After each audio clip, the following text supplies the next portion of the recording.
আমি একটি আয়াতে কারিমা তেলাওয়াত করেছি, সেটি হচ্ছে কোরআনে কারিমের 21 নম্বর সূরা, সূরা আম্বিয়ার 107 নম্বর আয়াতে কারিমা।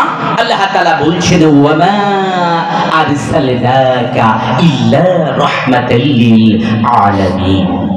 ওয়ামা আরসালনাকা অর্থ হলো, হে নবী, আমি আপনাকে পাঠাই নাই।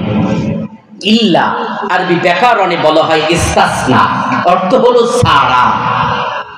রাহমাতাল লিল আলামিন, সমগ্র সৃষ্টি জগতের যত আলাম আছে সকল আলামের রহমত স্বরূপ ছাড়া। তার মানে নবী, আমি আপনাকে সমগ্র সৃষ্টি জগতের জন্য রহমত স্বরূপ পাঠিয়েছি। চিৎকার করে বলি সুবহানাল্লাহ। রাহমাতাল লিল আলামিন। আলামিন শব্দটি আলাম শব্দের বহুবচন, আরবি ব্যাকরণে বলা হয় জমা। আলাম বলতে বোঝায় একটি মাত্র জগৎ, অনলি দিস আর্থ, এই পৃথিবী। আর আলামিন বলতে বোঝায় জগৎ সমূহ, শুধুমাত্র বুধ, শুক্র, পৃথিবী, মঙ্গল, বৃহস্পতি, শনি, ইউরেনাস, নেপচুন, প্লুটো নয়, বরং বিজ্ঞানীদের ধারণা মতে আমরা যে মিল্কি ওয়ে বা ছায়াপথে আছি, সেখানে অন্তত 10,000 কোটি তারকা রয়েছে, এমন হাজার হাজার কোটি কোটি ছায়াপথ রয়েছে মহাকাশে। আর কোরআন কারীমের বক্তব্য দ্বারা বোঝা যায়, যাবতীয় গ্রহ, নক্ষত্র, ছায়াপথ এগুলো প্রথম আসমানের নিচে অবস্থিত। কেননা আল্লাহ তাআলা বলেছেন, তিনি প্রথম আসমানকে তারকা দ্বারা সাজাতে চান, তারকা দ্বারা সাজিয়েছেন। সুতরাং প্রথম আসমানের নিচের বিস্তৃতি যদি এত বেশি হতে পারে, না জানি 7 আসমান জুড়ে আল্লাহর সৃষ্টির পরিব্যাপ্তি কত বেশি, কথা বলেন ঠিক কিনা? রব্বুল আলামিন মানে হলেন সেই জানা ও অজানা জগতের রব, বহুমাত্রিক জগতের রব হচ্ছেন রব্বুল আলামিন। আর সেই রব্বুল আলামিন বলছেন, ওয়ামা আরসালনাকা ইল্লা রাহমাতাল লিল আলামিন।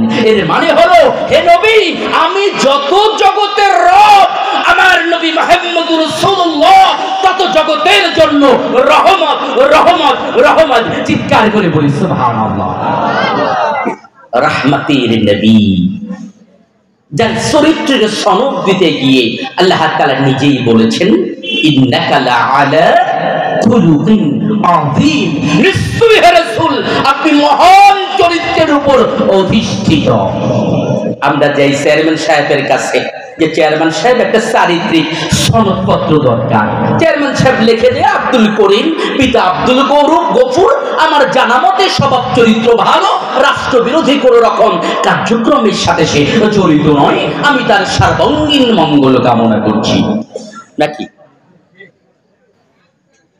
চেয়ারম্যান সাহেব জানে যার সনদ দিচ্ছি সে একটা মস্ত বড় গান রাখো, কতক্ষণ যারে সনদ দিচ্ছি তার 3 দিন আগেই ইফটিজিং এর দায়ে সালিশ করতে হয়েছিল, তারপরও লিখে দেয়। কিন্তু আল্লাহ তাআলা কি কোনো কিছু না জেনে বলেন? কথা বলেন, কেননা তিনি গায়েবও জানেন, আগের কথাও জানেন, পরের কথাও জানেন। তিনি জানিয়ে দিলেন, আমার নবী হলো মহান চরিত্রের উপর অধিষ্ঠিত, অর্থাৎ পৃথিবীর কারো চরিত্র আমার নবীর চরিত্রের মতো হতে পারে না, পৃথিবীর কারো ব্যবহার আমার নবীর ব্যবহারের মতো হতে পারে না, পৃথিবীর কারো চেহারা আমার নবীর চেহারার মতো হতে পারে না, পৃথিবীর কেউ আমার নবীর থেকে ক্ষমাশীল হতে পারে না, পৃথিবীর কেউ আমার নবীর থেকে ন্যায় বিচারক হতে পারে না, পৃথিবীর কেউ আমার নবীর থেকে দয়াবান হতে পারে না, পৃথিবীর কেউ আমার নবীর থেকে শ্রেষ্ঠ রাষ্ট্রনায়ক হতে পারে না, পৃথিবীর কেউ আমার নবীর থেকে শ্রেষ্ঠ রাজনীতিবিদ হতে পারে না, পৃথিবীর কেউ আমার নবীর থেকে বড় সেনাপতি হতে পারে না। কথা বলেন ঠিক না? আমার ভাইরা, আল্লাহ তাআলা বলেছেন কোরআনে কারীমের 33 নম্বর সূরা, সূরা আহজাবের 21 নম্বর আয়াতে কারীমায়, লাকাদ কানা লাকুম ফি রাসূলিল্লাহি উসওয়াতুন হাসানাহ, you have indeed a loyal baker in the messenger of Allah. তোমাদের জন্য রাসূলুল্লাহ সাল্লাল্লাহু আলাইহি ওয়াসাল্লামের জীবনেই রয়েছে সর্বোত্তম আদর্শ। চিৎকার করে বলে সুবহানাল্লাহ। লাই তাজ তাই লাজ, ওরে মুসলিম খরজুর শিশে তোরা সাজ, করে তসলিম হয় কুরুনি শিশুর আওয়াজ, স্মরণ করে বুঝিদার সে উচ্চারে হেরা আজ ধরা আজ। উর্স এমিন নজদ হেজাসে তাহামা ইলেকশাম, মেসের উমান তিহারান শরী কাহার বিরাট নাম, পড়ে সাল্লাল্লাহু আলাইহি ওয়াসাল্লাম। সম্মানিত সুধী মণ্ডলী, আমরা কথা বলছিলাম নবীজির উপরে। আমাদের আলোচনার বিষয় কি? নবী সাল্লাল্লাহু আলাইহি ওয়াসাল্লামের মাদানী জীবন। আসুন, মাদানী জীবন বলতে আসলে কি বোঝায়?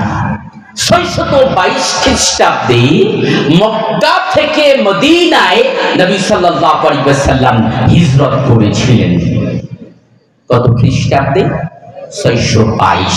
নবীজি জন্মগ্রহণ করলেন 570 খ্রিস্টাব্দে।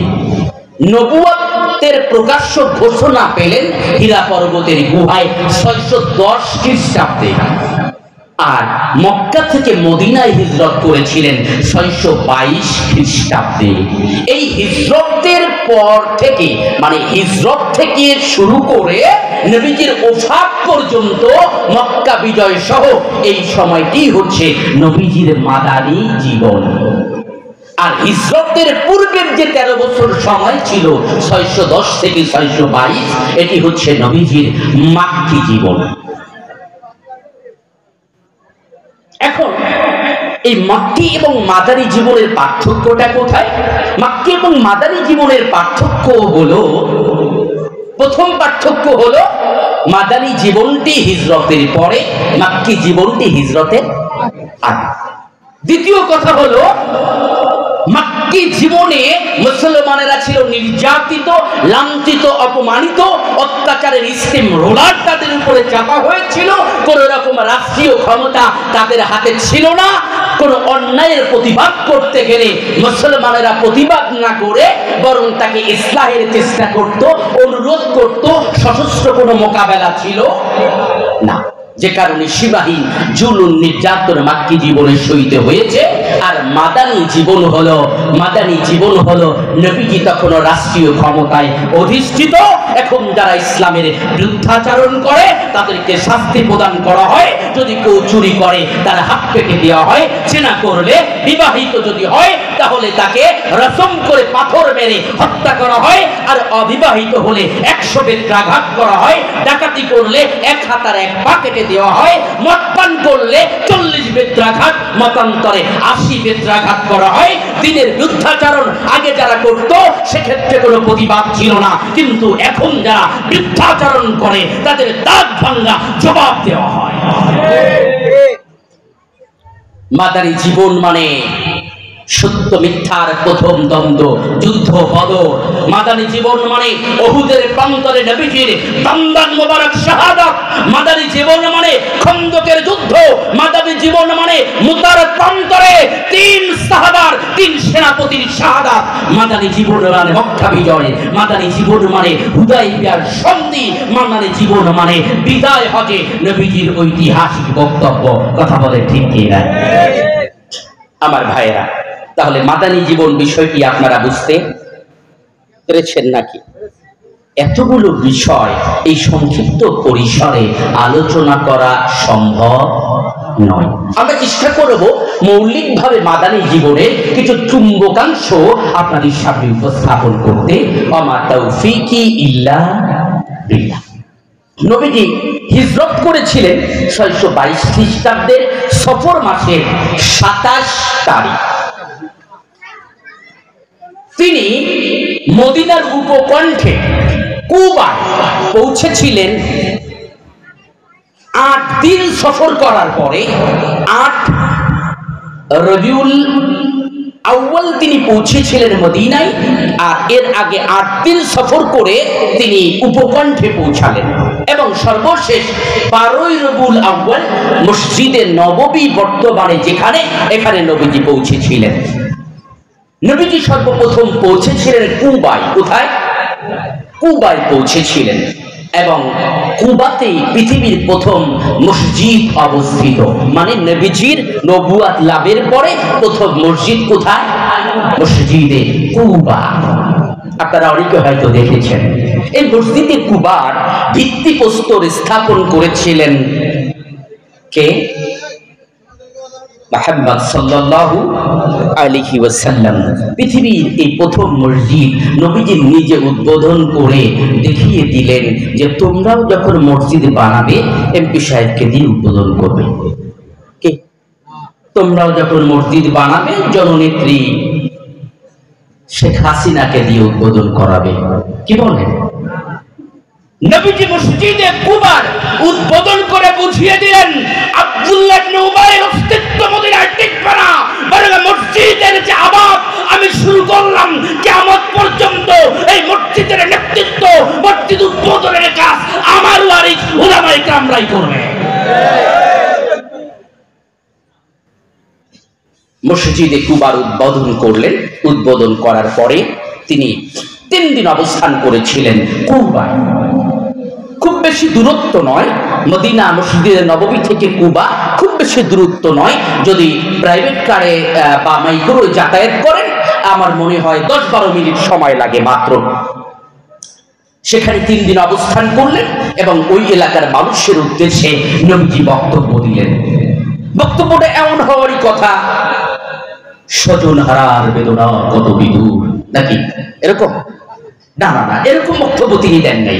স্বজন হারানোর বেদনার বক্তব্য দেন নাই যে মক্কায় কি জুলুম নির্যাতন আমাদের উপর হয়েছে, আমার অমুক ভাইকে হত্যা করা হয়েছে।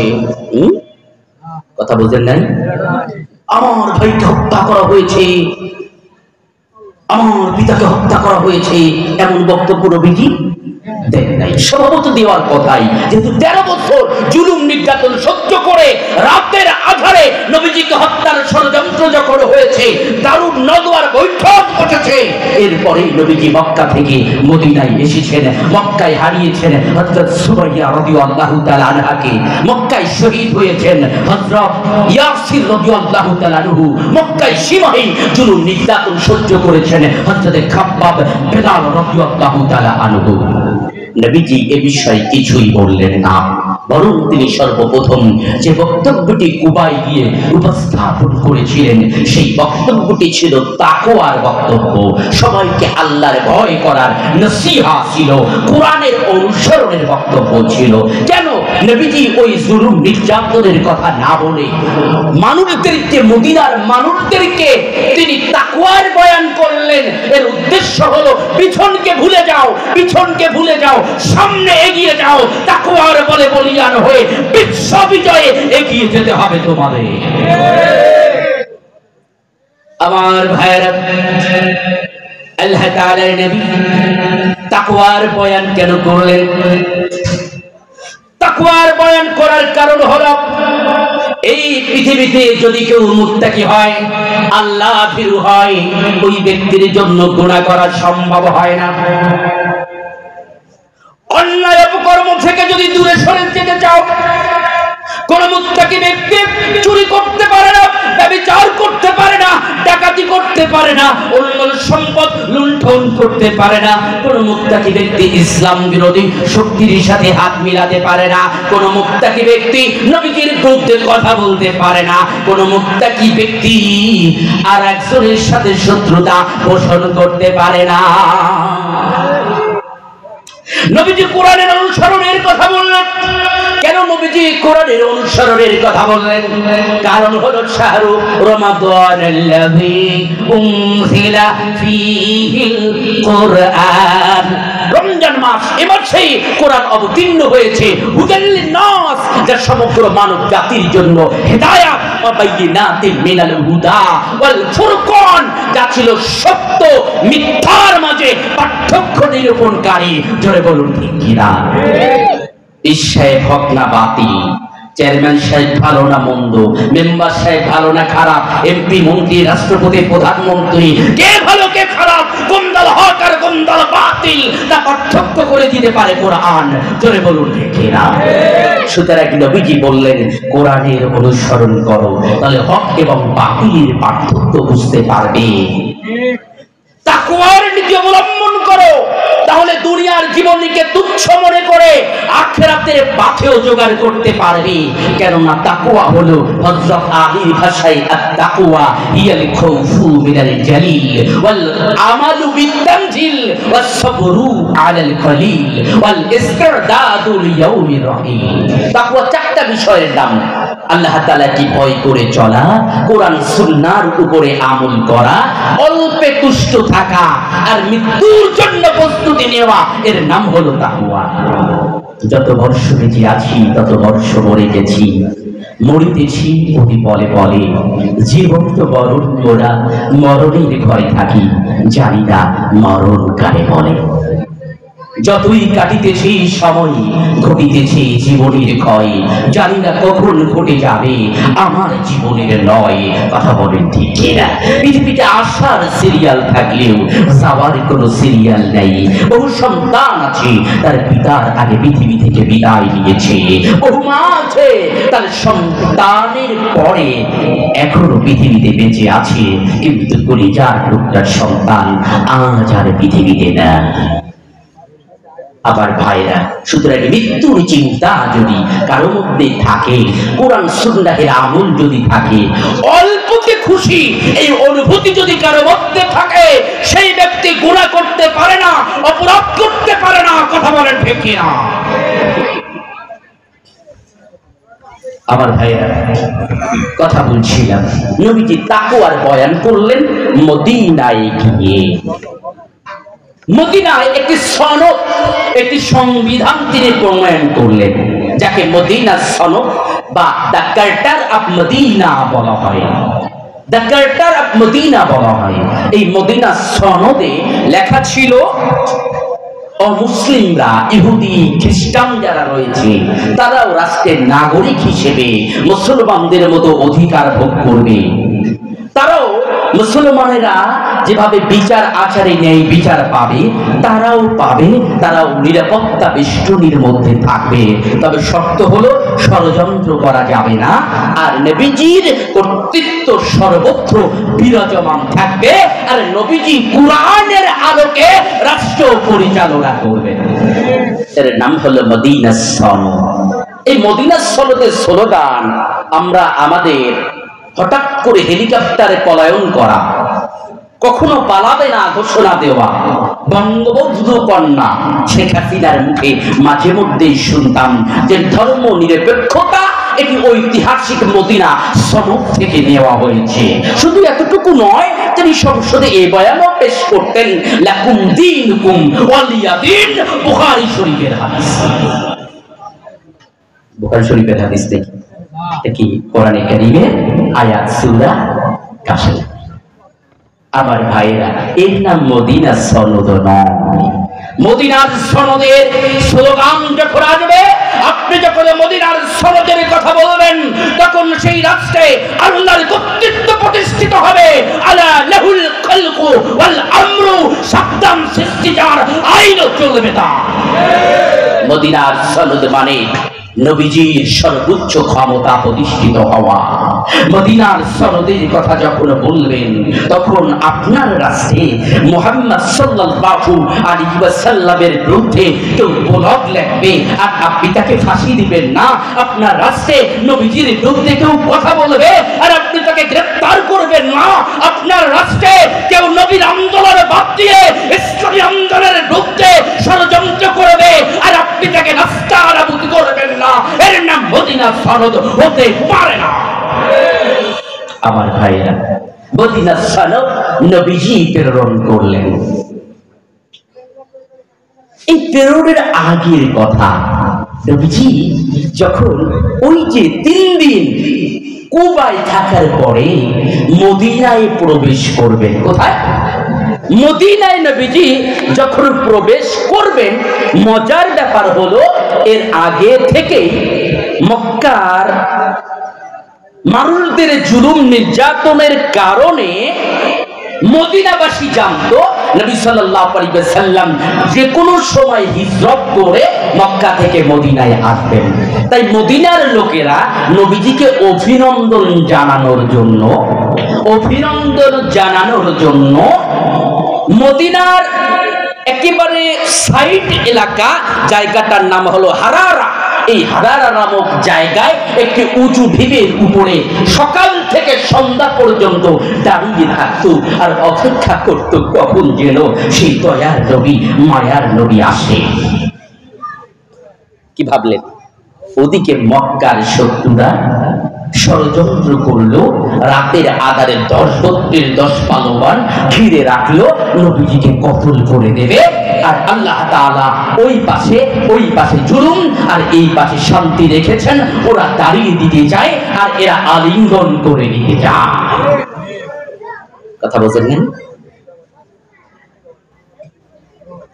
আমার ভাইরা, মদিনার উপকণ্ঠে হারারা নামক জায়গায় উঁচু ঢিবিতে মদিনার নারী, শিশু, পুরুষ মানুষেরা দাঁড়িয়ে থাকে। কখন যেন নবী হযরতকে দেখা যায়। প্রতিদিন সকাল থেকে সন্ধ্যা পর্যন্ত দাঁড়িয়ে থাকে, কিন্তু নবীজির দেখা নাই। এর মধ্যে একদিন বাচ্চারা সহ এই লোকেরা যখন দাঁড়িয়ে আছে, ঢিবির উপরে দাঁড়িয়ে আছে, এর মধ্যে দেখতে পেল আরে ওই তো দূরে উটের পিঠে গাড়ি যেন দেখা যায়। দূর থেকে বুকটা আলোর মতো, নূরের মতো চমকায়। সুবহানাল্লাহ। মদিনার লোকেরা বুঝতে পারল, কেননা নবীজির চেহারার থেকে ভালো চেহারা পৃথিবীর কারো ছিল না। হযরত আয়েশা সিদ্দিকা রাদিয়াল্লাহু তাআলা আনহা বলেছেন, মিশরের যে নারীরা হযরত ইউসুফ আলাইহিস সালামকে দেখে নিজেদের আঙ্গুল কেটে ফেলেছিল, হাত কেটে ফেলেছিল, ওরা যদি আমার স্বামী মুহাম্মদুর রাসূলুল্লাহ সাল্লাল্লাহু আলাইহি ওয়াসাল্লামকে দেখতো, আমার বিশ্বাস ওরা ওদের কলিজা কেটে ফেলতো। আল্লাহু আকবার, আল্লাহু আকবার। আবার নবীজি হাসলে নূর দেখা যেত, তাকালে নূর দেখা যেত, শরীর থেকে ঘাম ঝরলে মেশক আম্বরের মতো ঘেরান পাওয়া যেত। সাহাবায়ে কিরাম রাদিয়াল্লাহু তাআলা আনহুম নবীজির ঘামগুলো সংগ্রহ করে শিশিতে ভরে রাখতেন। ওই ঘাম তারা নিজেদের গায়ে মাখতেন, ওই ঘাম দিয়ে মেশক আম্বরের মতো ঘেরান পাওয়া যেত। সুবহানাল্লাহ। আমার ভাইয়ের কথা বলছিলাম, দূর থেকে ঢিবির উপর থেকে মদিনাবাসী নবীজিকে দেখে ফেললো। দেখে তারা বুঝতে পারলো, আরে এ তো আমাদের সেই কাঙ্ক্ষিত নবী, এই তো আমাদের সেই প্রাণ পুরুষ, যার অপেক্ষায় আমরা দিনের পর দিন প্রহার গুনছি। তখন তারা গেয়ে উঠেছিল পৃথিবীর প্রথম গান, তলাআল বাদরু আলাইনা। সকলে বলি, তলাআল বাদরু আলাইনা মিন সানিয়াতিল ওয়াদা ওয়াজাবা আশ-শুকরু ওয়াজাবা আশ-শুকরু আলাইনা মা দাআ লিল্লাহি দাঈ। তলাআল বাদরু আলাইনা, আমাদের মাঝে একটা সূর্য উদিত হয়েছে। সুবহানাল্লাহ বলবেন না? কি উদিত হয়েছে? সূর্য উদিত হয়েছে। মিন সানিয়াতিল ওয়াদা, ওয়াদা উপত্যকা থেকে নবীজি যে মাঠ থেকে আসছিলেন, ওই মাঠের নাম ছিল, ওই মরুভূমির নাম ছিল ওয়াদা, অর্থাৎ ওয়াদা উপত্যকা থেকে একটি সূর্য উদিত হয়েছে। ওয়াজাবাশ শুকরু আলাইনা, আমাদের জন্য ওয়াজিব হলো ওই নবীজির কৃতজ্ঞতা প্রকাশ করা। মাদা লিল্লাহি দাঈ, যতদিন পর্যন্ত পৃথিবীতে আল্লাহকে ডাকার একজন মানুষও থাকবে, ততদিন পর্যন্ত ওই নবীর প্রতি কৃতজ্ঞতা প্রকাশ করতে হবে। সুবহানাল্লাহ, সুবহানাল্লাহ। আমার ভাইরা, এই সময় মদিনার এক খেজুর গাছ থেকে খেজুর নামাচ্ছিলেন। ওই মদিনার মানুষেরা ঢিবির উপরে দাঁড়িয়ে নবীজিকে দেখেছিল। আর একজন মানুষ নাম তার হযরত সালমান ফারসি রাদিয়াল্লাহু তাআলা আনহু। তিনি তখন মদিনার এক ইহুদির গোলাম, খেজুর গাছ থেকে খেজুর নামাচ্ছেন। এরই মধ্যে তার নজরে পড়ে গেল, আরে ওই তো দূরে দেখা যায় এই বোধহয় সেই কাঙ্ক্ষিত মানুষ। বাচ্চারা গান গিয়ে উঠল, মদিনাবাসী গান গিয়ে উঠল। হযরত সালমান ফারসির বয়স তখন ৮০ বছরেরও বেশি। ছোট বর্ণনা এসেছে ৯০ বছর বয়স। এই কারণে ঐতিহাসিকরা কেউ কেউ বলেছেন হযরত সালমান ফারসি হলেন নবীজির সাহাবাদের মধ্যে সবথেকে বেশি হায়াত পাওয়া সাহাবা। কেউ বলেছেন তিনি হায়াত পেয়েছিলেন ৩৫০ বছর, সুবহানাল্লাহ বলবেন না। কেউ বলেছেন ২৫০ বছর, কেউ এর থেকে কম বলেছেন। এই হযরত সালমান ফারসির ঘটনা হলো মাত্র ১০ বছর বয়সে ইরান মানে পারস্যের ইস্পাহান, বর্তমান ইরানের পারমাণবিক চুল্লি যেখানে, এটা হলো ইস্পাহান শহর। এই ইস্পাহান শহরে তার জন্ম হয়েছিল। ১০ বছর বয়সে নিজের বাড়ি তিনি ছেড়েছিলেন সত্য দিন পাবার প্রত্যাশায়। ১০ জন মানুষের কাছে গিয়েছেন সত্য দিন পাবার জন্য। অবশেষে মদিনায় এসে পৌঁছেছেন এবং তিনি উপলব্ধি করতে পেরেছেন পূর্বে যে সকল পাত্রীদের সাথে তার দেখা হয়েছিল তাদের বক্তব্যের আলোকে এই মদিনায় আখিরি জামানার নবী হিজরত করে আসবে। এটা জেনে হযরত সালমান ফারসি তো অপেক্ষায় আছেন, তিনি খেজুর গাছ থেকে খেজুর গুলো পাচ্ছেন। এর মধ্যে যখন নজরে পড়ল আর দেরি না করে তিনি খেজুর গাছ থেকে নেমে গেলেন। তিনি ভাবলেন, আরে এই তো মনে হয় আমার সেই কাঙ্ক্ষিত ব্যক্তিকে আমি পেয়ে গিয়েছি। এর কাছেই আমি প্রকৃত সত্য দিন পাবো, সত্যের আলো পাবো। আজ ১০ বছর থেকে আমার বয়স ৯০ হয়ে গেল, আজও সত্য দিন আমি পেলাম না। এই মহামানবের কাছেই হয়তো সত্য দিন রয়েছে। কিন্তু তিনি তো যার কাছে নিজেকে অর্পণ করতে পারেন না, তাকে তো জেনে বুঝে নিতে হবে যে মানুষটা আসলে সেই ব্যক্তি কি না। আমার ভাইরা, হযরত সালমান ফারসি জাকারিয়া নামক খ্রিস্টান পাদ্রীর কাছে যখন ছিল, জাকারিয়া তাকে জানিয়েছিলেন আখিরি জামানার নবী যিনি হবেন তার ৩টা আলামত থাকবে, ৩টা চিহ্ন থাকবে। ১ নম্বর হলো আখিরি জামানার নবী যিনি হবেন তিনি হিজরত করে এমন এক ভূমিতে আসবেন যে ভূমিতে অনেক খেজুর গাছ আছে।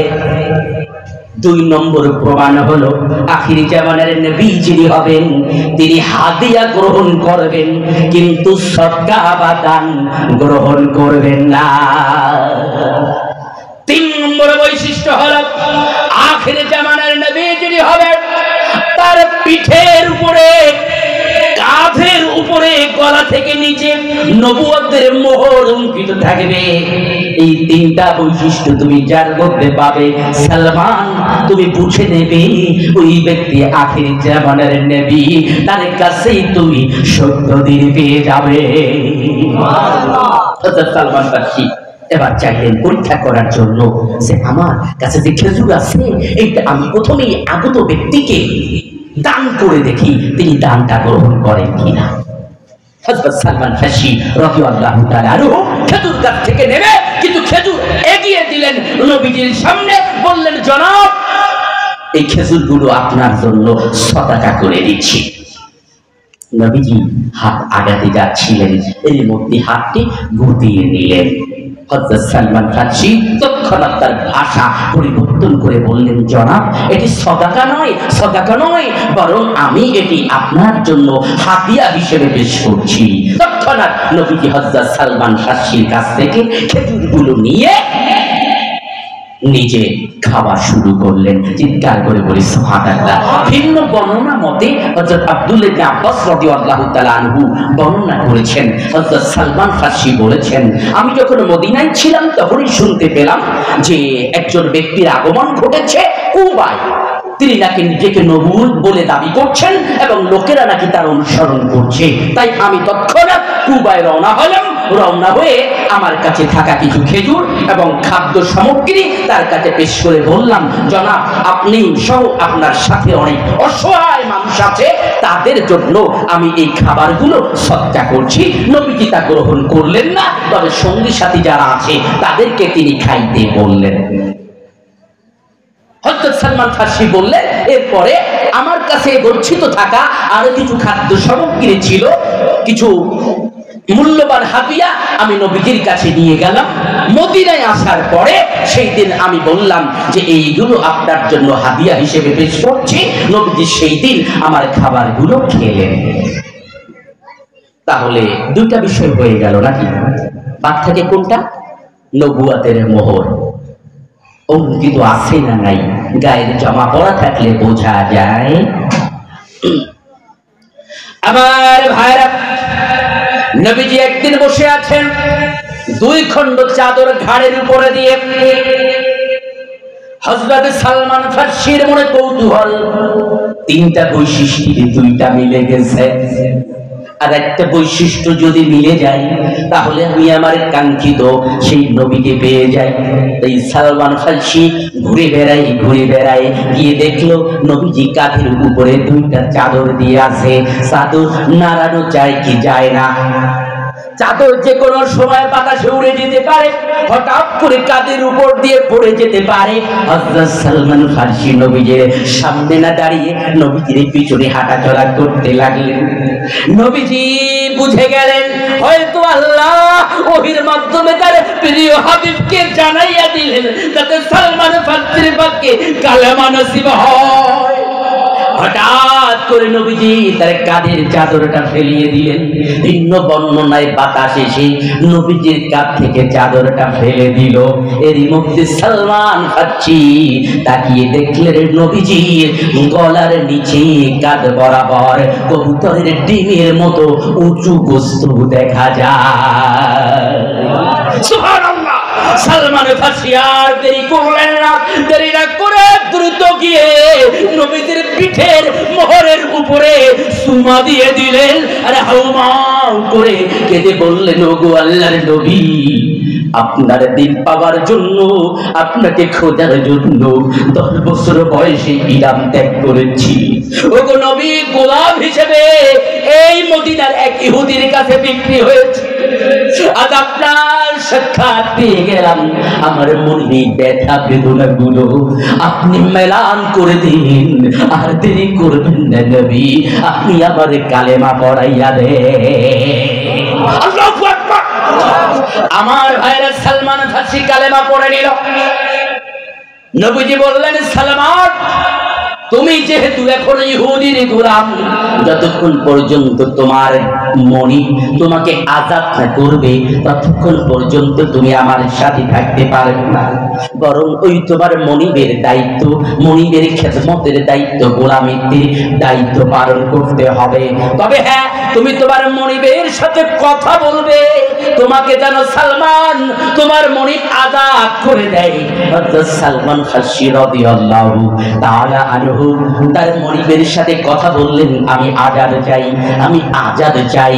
ইয়াহুদি সেই ব্যক্তি মনিব জানিয়ে দিল, সালমান তুমি আজাদ পেতে পারো, তবে দুইটা শর্ত আছে, দুইটা কন্ডিশন আছে, যদি তুমি পূর্ণ করো আমি তোমাকে আজাদ করে দিতে পারি।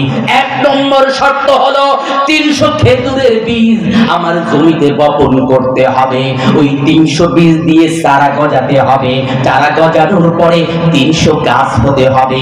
ওই গাছে যখন ফল ধরবে তখন একটা শর্ত পূর্ণ হবে। শর্ত সহজ না কঠিন? সহজ না কঠিন? 300 বীজ লাগাইলে 300 চারা গজায়। কি বলেন? আপনারা অনেকে সিমের বীজ লাগান, তাই না? সিমের বীজ লাগান, লাগালে কি যা লাগান সবগুলোতেই বীজ থেকে চারা হয়? হয় না। আবার চারা হইল ভালো কথা, 2-4টা চারা এরকম হয় না যাতে ফসলই হয় না, হওয়ার আগে মরে যায়, এমন ঘটনা তো ঘটে। এখন 300 বীজ বপন করতে হবে, বেশি না, 300। সেটা চারাও গজাতে হবে, আর 300টায় ফলও ধরতে হবে। আমার ভাইয়েরা, মনিব বলছে 2 নম্বর শর্ত হলো, সালমান তুমি আজাদ পেতে পারো, তবে 2 নম্বর শর্ত হলো 40 উকিয়া স্বর্ণ, 40 উকিয়ার স্বর্ণের সমমূল্য আমাকে হাদিয়া দিতে হবে।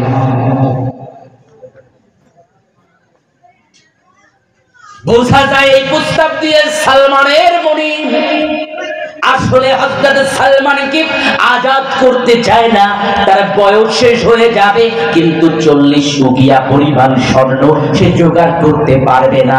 খেজুর গাছের বিচি লাগাইলেও সবগুলোতে চারা গজাবে না, চারা গজালেও সবগুলোতে ফসল ধরবে না। তার মানে হলো সালমান কখনো মুক্তি পাবে না। হযরত সালমান ফার্সি নবীজির দরবারে হাজির হল, চোখ দুটি তার অশ্রুসিক্ত। নবীজি বললেন, সালমানে কি হলো? তুমি কি তোমার মনিবের সাথে কথা বলেছো? হযরত সালমান বলল, ইয়া রাসূলুল্লাহ, কথা বলেছি ঠিকই, কিন্তু এমন শর্ত আরোপ করা হয়েছে আল্লাহর রাসূল, যে শর্ত পূরণ করা কোনোদিন আমার জন্য সম্ভব নয়।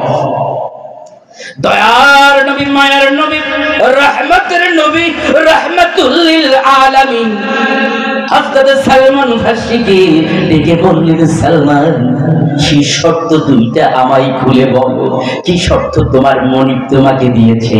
হযরত সালমান ফার্সি বললেন, ওগো আল্লাহর রাসূল, আমাকে শর্ত দিয়েছে 300 বীজ বপন করে 300 চারা হতে হবে, সেই চারায় আবার খেজুর ধরতে হবে 300টাই। দ্বিতীয়ত আমাকে শর্ত দিয়েছে 40 উকিয়া স্বর্ণ ওই মনিবের কাছে পেশ করতে হবে। আল্লাহর নবী বললেন, সালমান, টেনশন করো না, চিন্তা করো না, আমি দয়ার নবী, মায়ার নবী, রহমতের নবী, তুমি না ইসলাম গ্রহণ করেছো, তুমি না কালেমা পড়েছো, সালমান, তোমার পাশে আমি নবী দাঁড়াবো না, এটা কেমন হয়?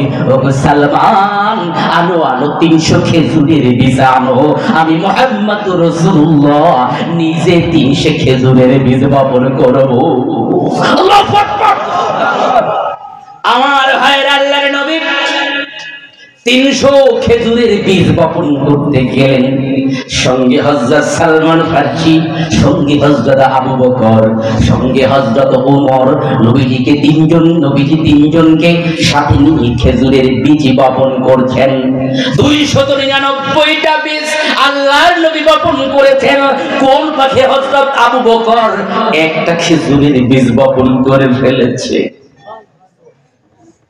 কয়েকদিন পরে 299টা চারা গজাইছে, কিন্তু একটা চারার খবর নাই। হযরত সালমান ফার্সি দৌড়ে এসেছে, ওগো আল্লাহর নবী, এ কি আশ্চর্য ব্যাপার! 300 বীজ আপনি লাগাইলেন, কিন্তু 300 বীজের 299টাই চারা গজিয়েছে, একটাই তো চারা গজাই নাই, তাহলে মনিবের শর্ত কেমনে পূরণ হবে?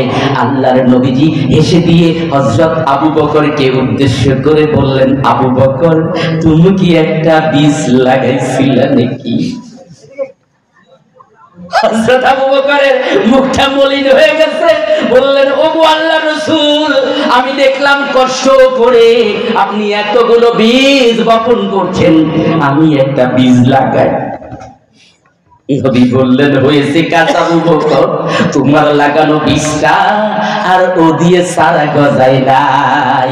তৎক্ষণাৎ নবীজি হযরত সালমানকে বললেন, সালমান, চলো, আমি তোমার কাছে যাচ্ছি, তোমার সাথে যাচ্ছি। নবীজি বাকি বীজটাও রোপণ করে দিলেন।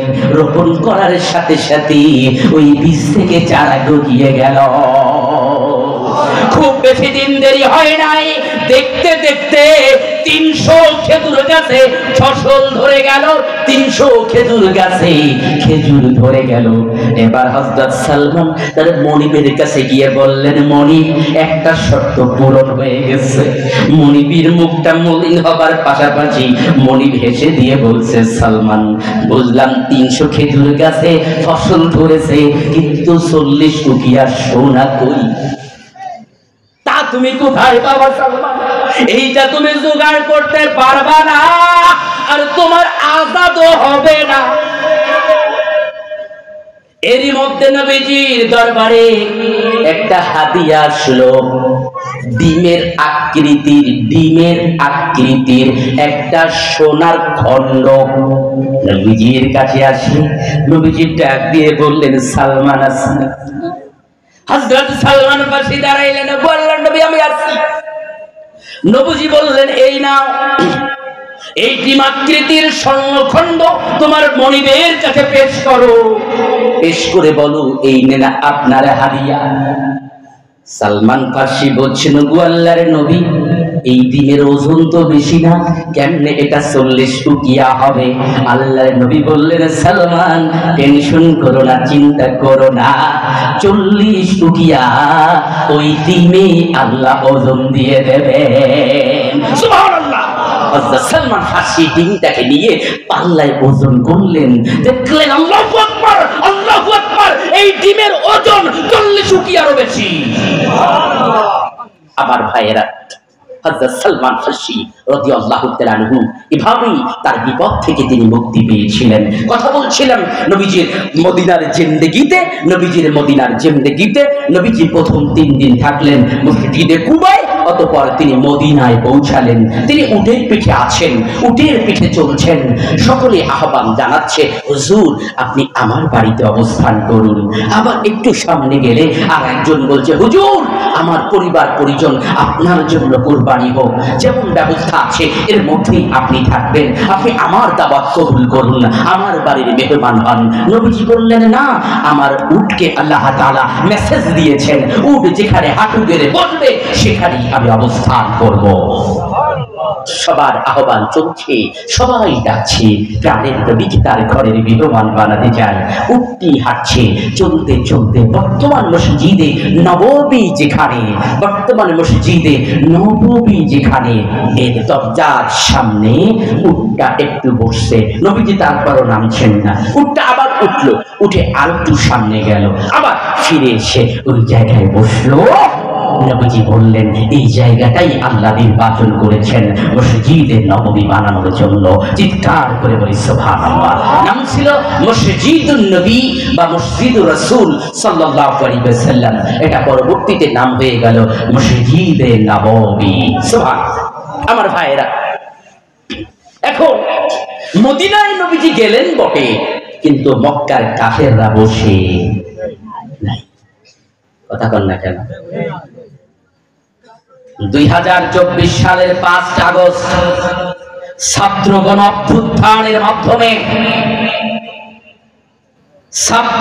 অভ্যুত্থানের মাধ্যমে বাংলার নারী ফ্রাউন বিদায় নিয়েছে ঠিকই, কিন্তু দিল্লিতে গিয়ে ষড়যন্ত্র করতে আজও বাদ দেয় নাই। কথা বলেন ঠিক কিনা?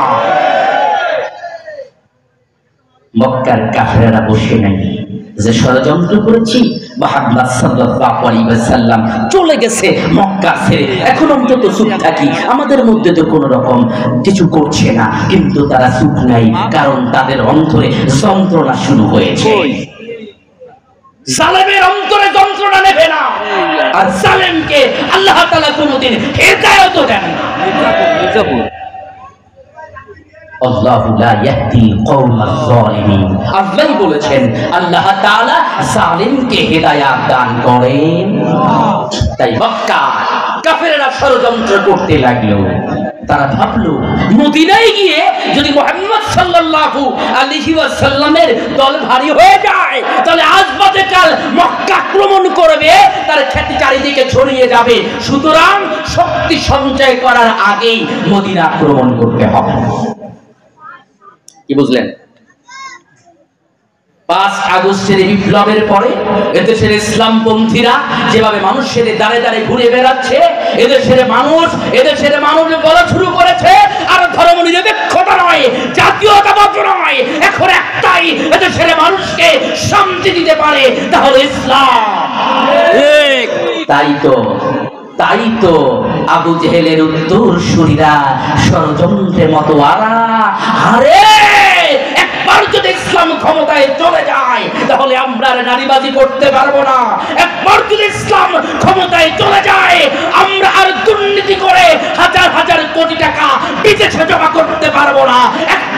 যদি ইসলামের স্বাদ বাংলার মানুষ পেয়ে যায়, আমার বাবার বাণিজ্যের গল্প বলে বাংলাদেশের মানুষকে শান্ত করতে পারবো না। কথা কন না বাণিজ্য, কথা কখন বাণিজ্য। আমার ভাইরা, তাই মক্কার কাফেররা আর বসে থাকলো না, তারা ষড়যন্ত্র শুরু করলো, তারা খোঁজা শুরু করলো যে মদিনায় আমাদের কোনো এজেন্ট পাওয়া যায় কিনা। কোথায় কোথায় মদিনায় কোনো এজেন্ট পাওয়া যায় কিনা। দিল্লিতে বসে চিন্তা করতেছে বাংলাদেশে এই কাম করার জন্য আনসারদের লাগাই দাও। কাদের? আনসার লীগকে লাগিয়ে দাও। না, তারা পারলো না। তাহলে রিক্সাওয়ালা লীগদের লাগাই দাও। রিক্সাওয়ালা স্লোগান দেবে কি, আমরাও সম্মান চাই, মর্যাদা চাই, রাষ্ট্র পরিচালনায় আমাদের পরামর্শ নেবেন এমনটা চাই। চিন্তা কথা দেখলো যে না, সেটার কাম হইল না। তাহলে একটা কাজ করি, সারা দেশ দিয়ে কিছু মহিলা নিয়ে আসি, কিস্তি দেব। কি দেব?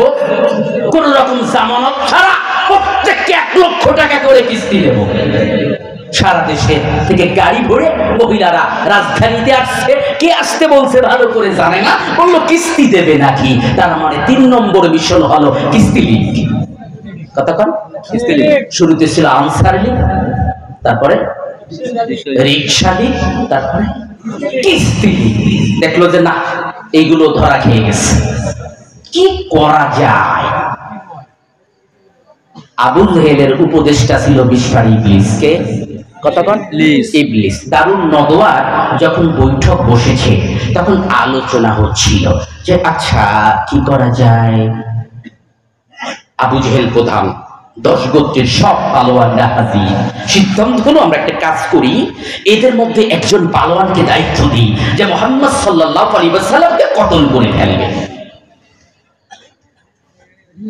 এখন এর মধ্যে আবু জেহেল বলল না, এইটা যদি করো মুহাম্মদ সাল্লাল্লাহু আলাইহি ওয়াসাল্লামের যে জনপ্রিয়তা, বাকি গোত্র ঝাঁপায় পড়বে ওদের উপরে। তাহলে কি করা যায়? এরই মধ্যে দেখা গেল নজদের অধিবাসী পরিচয়ে একজন মুরব্বী একটা লাঠি ভর দিয়ে দারুন নদওয়ার বৈঠকে হাজির হয়েছে। আবু জেহেল বলল, কে আপনি? বৃদ্ধ লোকটি বলল, আমি আপনাদের একজন শুভকাঙ্ক্ষী। আপনারা যে মুহাম্মদ সাল্লাল্লাহু আলাইহি ওয়াসাল্লামকে মারতে চান, আমিও চাই যে মুহাম্মদ নিপাত যাক।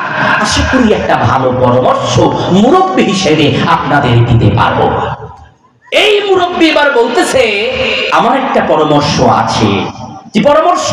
পরামর্শ হলো, যেহেতু এক গোত্রের উপরে দায়িত্ব দিলে বাকি গোত্রগুলো মুহাম্মদ সাল্লাল্লাহু আলাইহি ওয়াসাল্লামের জনপ্রিয়তার কারণে ওই গোত্রের উপর ঝাঁপিয়ে পড়তে পারে, সেহেতু 10 গোত্র থেকেই এক একজন করে সৈন্য পাঠানো হোক, এক একজন পালোয়ান পাঠানো হোক, তারা একবারে ঝাঁপিয়ে পড়ে মুহাম্মদ সাল্লাল্লাহু আলাইহি ওয়াসাল্লামকে কতল করবে। তাহলে কোন গোত্র কারো উপরে দোষ চাপাতে পারবে না। সিরাতের হিসাবের মধ্যে দেখবেন এই নজদের মুরব্বী পরিচয়ে লাঠি ভর করে সেই লোকটা এসেছিল, সে আর কেউ নয়, আবু জেহেলের উপদেষ্টা মিস্টার ইবলিস শয়তান। কথা বোঝেন নাই? এখন বাংলাদেশ থেকে পালিয়ে যাওয়া 90 মহিলা ফ্রন্ট যখন পালিয়ে গিয়েছে সেনাবাহিনীর প্রোটেকশন থেকে, চিন্তা করছে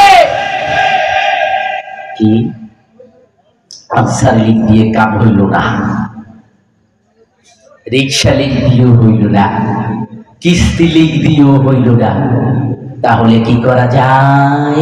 উপদেষ্টা মহোদয়, দাদা বাবু কি করি বলেন? দাদা বাবু বলল, হ্যাঁ, ওখানে তো আমাদের একটা শক্তিশালী শাখা আছে। কি আছে? আমাদের একটা শক্তিশালী শাখা আছে। আমি একটু গুরুজিকে বলে দিই, তারা যদি আন্দোলন করে বাংলাদেশের এরা টিকে থাকতে পারে। কেননা কসাই মদির তো অভ্যাস আছে গুজরাটের হাজার হাজার মুসলমানদের জবাই করার, কসাই মদির অভ্যাস আছে কাশ্মীরের নারী শিশুদের হত্যা করার। এই কারণেই তার পরামর্শ হলো চালিয়ে দাও জুলুম, চালিয়ে দাও, হত্যা করো ওদেরকে, মাথা উঁচু করতে দাঁড়াতে দাও না। যখন ষড়যন্ত্র ধরা পড়ল, ষড়যন্ত্র ধরা পড়ল, তাহলে এবার প্রতিনিধিত্ব দিলাম, সেই গুরুজিকে জামিন করানো যায় নাই, বিপক্ষে কোন সরকারি আইনজীবী ছিল তাকে চিহ্নিত করো এবং তাকে সবাই করে পৃথিবী থেকে বিদায় করে দাও, যেন আর কোন আইনজীবী আমার গুরুজির বিরুদ্ধে দাঁড়াতে না পারে। কথা বোঝেন নাই? কথা বোঝেন নাই? আমার ভাইরা, কথা প্রসঙ্গে এসেই গেল। ইসকন নিয়ে কথা আমরা আজ বলছি না, বহু বছর আগে থেকেই এই ইসকন সম্পর্কে আমরা এই জাতিকে ধারণা দেওয়ার চেষ্টা করেছি, কিন্তু জাতি বুঝতে পারে নাই। 1966 সালে ইসকন প্রতিষ্ঠিত হয়েছিল ইউরোপে। পৃথিবীর 60টির বেশি দেশে তারা কাজ করে। এর মধ্যে 10টা দেশে রাষ্ট্রীয়ভাবে ইসকনকে নিষিদ্ধ করা হয়েছে। কয়টা দেশ? 10টা। 10টার মধ্যে রয়েছে আফগানিস্তান, সৌদি আরব, কি আছে? আফগানিস্তান, সৌদি আরব, চীন, তারপরে সিঙ্গাপুর, তারা শুরুতে নিষিদ্ধ করে দিয়েছে। এছাড়া আরো অনেকগুলো দেশ তাদের ব্যাপারে কঠোর নজরদারি রেখেছে। কিন্তু সেই ইসকন আমার এই প্রিয় মাতৃভূমি বাংলাদেশে, যে দেশে মসজিদের আযান শুনে মানুষের ঘুম ভাঙে, যে দেশের রাজধানীকে বলা হয় মসজিদের নগরী, যে দেশে হাজারো আউলিয়া শুয়ে আছেন জমিনের মধ্যে, যে দেশে গৌর গোবিন্দকে তাড়ানোর জন্য হযরত শাহজালাল ইয়েমেন থেকে এসেছিলেন, সেই দেশে হিন্দু জমিদারকে তাড়িয়ে দিতে রণবিজয়পুরের নামকরণ হয়েছে।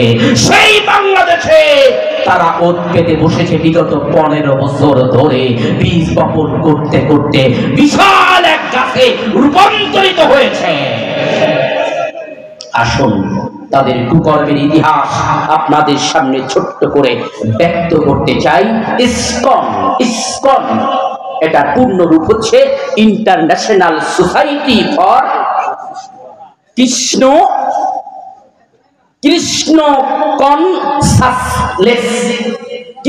কনসাসনেস, মানে কৃষ্ণবাদী একটা দলের নাম হলো ইসকন। কিন্তু এদের ইতিহাস হলো পৃথিবীর 10 দেশে নিষিদ্ধ হয়েছে বটে। এর বাইরে আমাদের বাংলাদেশের কথাও যদি বলি, 2014 সালে, কোন সাল? 2014 সালে ঢাকায় তারাবির নামাজে তারা হামলা করেছিল। আপনারা উইকিপিডিয়া সার্চ করলে দেখতে পাবেন 2014 সালে তারাবির নামাজে তারা হামলা করে বেশ কিছু নামাজিকে তারা আহত করেছিল। তারপরে 2016 সালে সিলেটে তাদের মন্দির থেকে তারা গুলি করেছিল মসজিদকে লক্ষ্য করে, যাতে 14 জন আহত হয়েছিল। এবং 2016 সালে সিলেটের এক ইমাম ইসকনের তৎপরতার বিরুদ্ধে ফেসবুকে স্ট্যাটাস দেওয়ার কারণে তাকে তারা খুন করেছিল। এখানেই শেষ নয়, পরবর্তীতে আমরা দেখলাম ভোলায় এই ইসকনের এক সদস্য নবীজির বিরুদ্ধে লেখালেখি করলো, অর্থাৎ নবীজিকে অবমাননার মতো দৃশ্যটাও তারা দেখালো। এখানেই শেষ নয়, এই ইসকনের বিরুদ্ধে অভিযোগ রয়েছে নারী শ্লীলতা শুধু নয়, বরং শিশু নির্যাতন, যৌন হয়রানির মতো অভিযোগ রয়েছে। এবং তাদের সর্বশেষ যেই গুরু ধরা পড়ল, এই গুরুর ইতিহাস চিন্ময় কৃষ্ণ দাস, এও নারী কেলেঙ্কারি এবং শিশু নির্যাতনের সাথে শিশু বলাৎকারের অভিযোগে ইতিপূর্বে বহিষ্কার হয়েছিল। তারে বলে ওরা প্রভু। কি বলে? প্রভু। কি অকাল করেছে প্রভু, যেই প্রভু বিবাহ শাদী করে না, কিন্তু ছোট্ট শিশুরা তার লোলুপ দৃষ্টি থেকে বাঁচতে পারে না। আমার ভারত হিন্দুত্ববাদী এই সংগঠন ইসকন, আমার হিন্দু ভাইরা মনে কষ্ট পেতে পারেন, হিন্দু ধর্ম আর হিন্দুত্ববাদ একই কথা নয়। আপনাদের মনে রাখতে হবে, বাংলাদেশের ইতিহাস ধর্মীয় সম্প্রীতির ইতিহাস, বাংলাদেশের ইতিহাস হিন্দু মুসলিম কাঁধে কাঁধ মিলিয়ে বসবাসের ইতিহাস। এই উপমহাদেশে মুসলমানেরা প্রায় 750 বছর শাসন করেছিল। যদি হিন্দুদের উপরে জুলুম করত, হিন্দুদের উপরে জোর করত, একজন হিন্দু আজ এই উপমহাদেশে খুঁজে পাওয়া যেত না। কিন্তু এই উপমহাদেশে অব্দ অবধি হিন্দুদের সংখ্যা বেশি, এটা তারা বোঝা যায়। ইসলাম সব থেকে বেশি বড় সহিষ্ণু। এই তো সেদিন আপনাদের নিরাপত্তার স্বার্থে এদেশের হাজারো মানুষ মন্দির পাহারা দিতে দাঁড়িয়েছিল। আমরা আপনাদেরকে ভালোবাসি, আমরা আপনাদেরকে প্রতিবেশী মনে করি, আমরা আপনাদের এদেশের নাগরিক মনে করি, কিন্তু এর মানে এই নয়, এর মানে এই নয় কোন হিন্দুত্ববাদী সংগঠন সন্ত্রাসী কর্মকাণ্ড পরিচালনা করবে আর আপনারা তার সাপোর্ট করবেন। আপনারা করেনও না তা আমরা জানি, কেননা চট্টগ্রামের একটি হিন্দুদের বড় সংগঠন তারা ইতিমধ্যে বিবৃতি দিয়েছে ইসকন এটি উগ্রবাদী এবং হিন্দু ধর্মের সাথে এর কোনো সম্পর্ক নাই, এটা হিন্দু ধর্ম বিদ্বেষী একটি সংগঠন। সুতরাং যারা এদেশে ধর্ম প্রচারের নামে, বৈষ্ণব ধর্ম, বিষ্ণুর ধর্ম প্রচারের নামে এই সমস্ত উগ্রবাদকে লালন করে এবং সর্বশেষ বাংলাদেশের পতাকার উপরে তারা তাদের একটি পতাকার উত্তোলন করে এদেশের স্বাধীনতা সার্বভৌমত্বের অপমান করেছে। এই অপমানের মাধ্যমে এই জঙ্গি তৎপরতা চালানোর মধ্য দিয়ে এবং চট্টগ্রামে সরকারি আইনজীবী সাইফুল ইসলাম আলিফকে নির্মমভাবে শহীদ করে দেওয়ার মধ্য দিয়ে, নির্মমভাবে শহীদ করে দেওয়ার মধ্য দিয়ে তারা প্রমাণ করেছে তারা কোনো হিন্দুত্ববাদী সংগঠন নয়, বরং তারা হলো হিন্দুত্ববাদীর স্লোগান দেওয়া একটি জঙ্গি সংগঠন। কথা বলেন ঠিক কিনা? তারা আসলে বাংলা থেকে পালিয়ে যাওয়া গোপালগঞ্জের সেই গোলাপীর ষড়যন্ত্রে লিপ্ত হয়ে এই দেশে হিন্দু মুসলিম সম্প্রীতি নস্যাৎ করে দিতে চায়।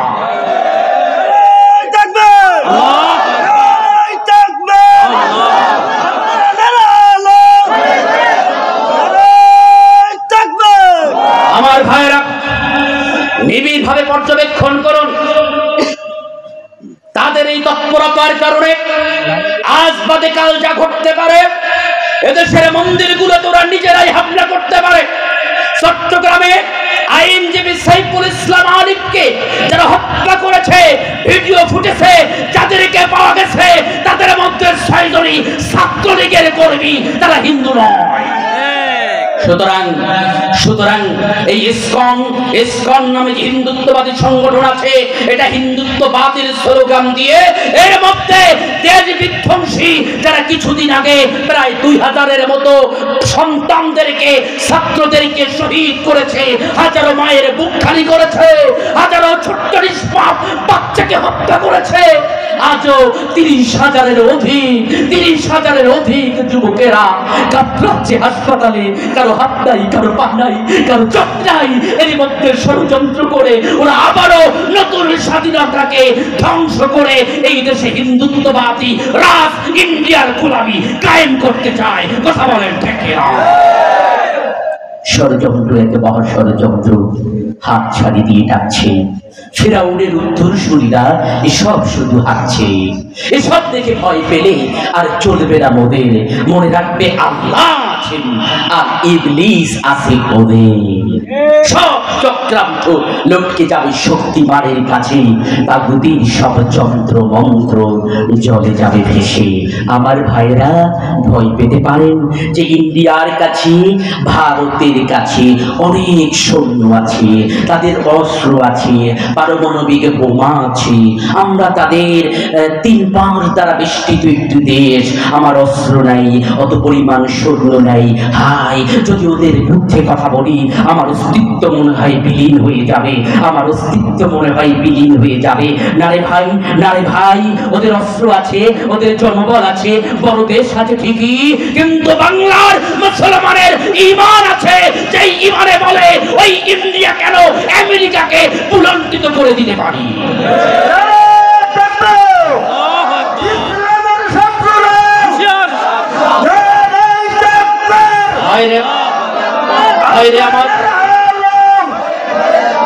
হায় রে আমার তরুণ সমাজ, হায় রে আমার যুবক সমাজ, অশান্ত পৃথিবীতে মরছো কেন ধুকে ধুকে? এসো, বেরিয়ে এসো খোদার তরিকে। আমরা মুসলিম সংগ্রামী জাত, ভয় করি না কাফিরের কালো হাত। আমরা শাহবাজার নিসারউদ্দিন ইখতিয়ার খান জাহান শাহজালাল আর বিদ্যুৎ জাতি। বিস্পা কেন বাহিনী আইসো, খুঁজবে সকল দুর্গতি। লড়াকুর সৈনিকেরা এখনো যদি থেমে যায় তাহলে কিভাবে হবে সত্যের জয়? আল্লাহর নামে করো দেখি কাজ, দেখবে সকলে খুঁজবে এবার সকল দুর্গতির সাজ। জাগো মুসলিমে জাগো, তোমরা কোনো ভীরু কাপুরুষ জাতি নাও, কোনো অসহায় নিঃসম্বর নাও।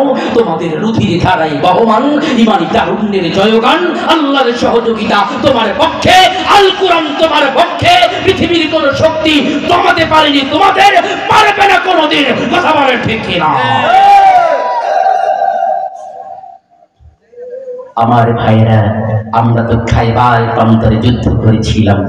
হযরত আলী রাদিয়াল্লাহু তাআলা আনহু 80 মণ ওজনের কামুজদুর্গের কপাট এক হাতে ধরে আরাক হাত দিয়ে তরবারি চালিয়েছিলেন, আরাক হাত দিয়ে তরবারি চালিয়েছিলেন। বাতিলের হৃদয় ধরেছিল কম্প। এটাই আমাদের ইতিহাস।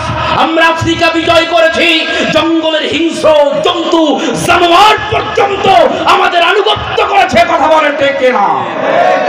মাত্র 17 জন অশ্বারোহী মোহাম্মদ বিন কাসিম সিন্ধু বিজয় করেছিলেন, আর লক্ষণ সেন খিড়কি দরজা দিয়ে পালিয়ে যেতে বাধ্য হয়েছিল। লক্ষণ সেন বিরাট সিন্ধুর প্রতাপশালী সম্রাট, কিন্তু 17 জন অশ্বারোহীর সামনে টিকে থাকতে পারে নাই। সুতরাং আমরা বলে দিতে চাই, আবু সাইদের শাহাদাতের মাধ্যমে জালেম হাসিনার পতন ঘটেছে। আর আজকে সাইফুল ইসলাম আলিফের শাহাদাতের মধ্য দিয়ে ইসকনের পতন ঘটবে ইনশাআল্লাহ। আল্লাহ সাইদি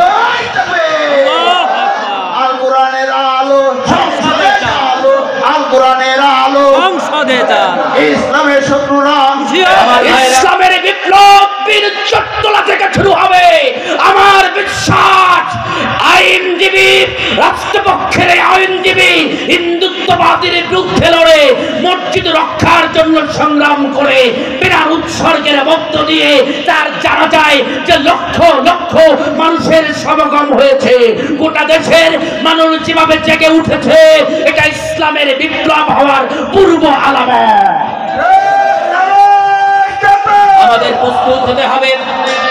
আমাদের প্রস্তুত হতে হবে গজওয়ায়ে হিন্দের জন্য। গজওয়ায়ে হিন্দ, নবীজি বলেছেন গজওয়ায়ে হিন্দ অর্থাৎ হিন্দুস্তানের সাথে মুসলমানদের একটি যুদ্ধ সংগঠিত হবে। যেই যুদ্ধে অসংখ্য মুসলমান শাহাদাত বরণ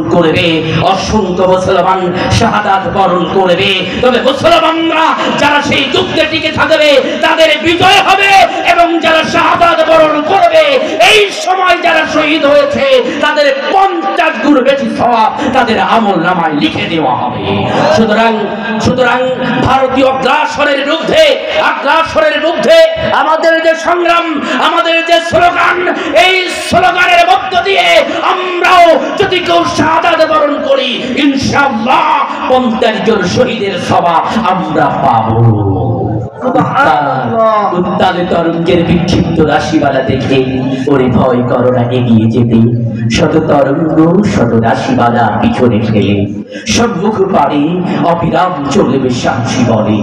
বাতিলের হুঙ্কার গর্জন রক্তচক্ষু ও যে ক্ষণিক্ষণ, মেঘ কখনো সূর্যকে ঢাকতে পারে না সারাক্ষণ, সূর্য তার আলো বিস্তৃত করে ঠিকই বেরিয়ে আসে।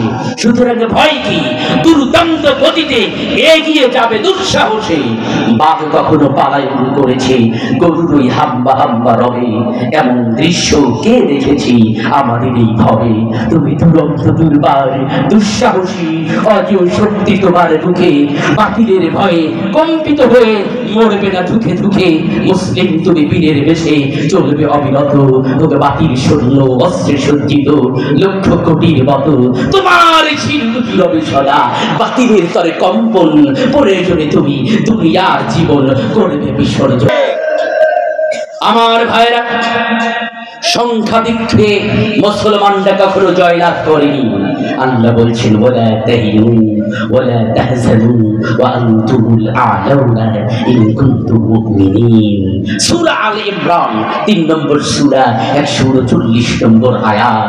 চিন্তিত নয়, নেই কোনো ভয়, তবে আসবেই বিজয়ে যদি ঈমানের বলে মুমিনের দলে সদা বলিয়ান হয়। আল্লাহ তাআলা সূরা নূরের 55 নম্বর আয়াতে বলেছেন ওয়াদাল্লাহুল্লাযীনা আমানু মিনকুম, আল্লাহ তাআলা ওয়াদা করেছেন তোমাদের মধ্যে যারা আমানু ঈমান আনে এবং আমলে সলে করে, লা ইস্তাখলিফান্নাহুম ফিল আরদ, আল্লাহ তাআলা তাদেরকে দুনিয়ার খেলাফত দান করবেন।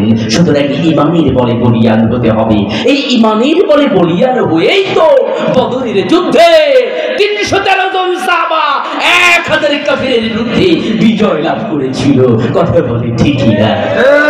আমার ভাইরা, নবীজি মদিনায় 2 বছর অতিবাহিত করতে পারলেন না।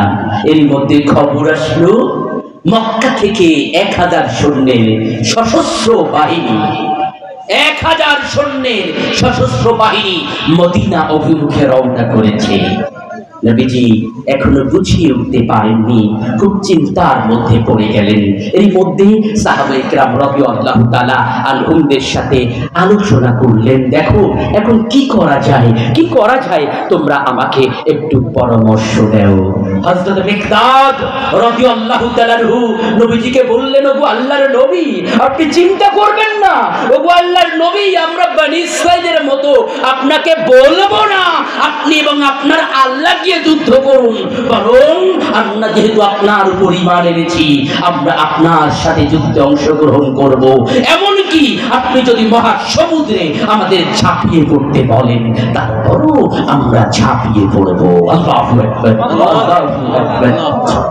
আমার ভাইয়েরা, এমন বক্তব্য হযরত আনসারের নেতা সাদ বিন মুআয রাদিয়াল্লাহু তাআলা আনহুর বক্তব্য এমন ছিল, ওগো নবী, আপনার উপর ঈমান এনেছি, বিশ্বাস স্থাপন করেছি, আমরা বিশ্বাস করি আপনি আমাদের যেখানে নিয়ে যাবেন আমরা সেখানেই যাব,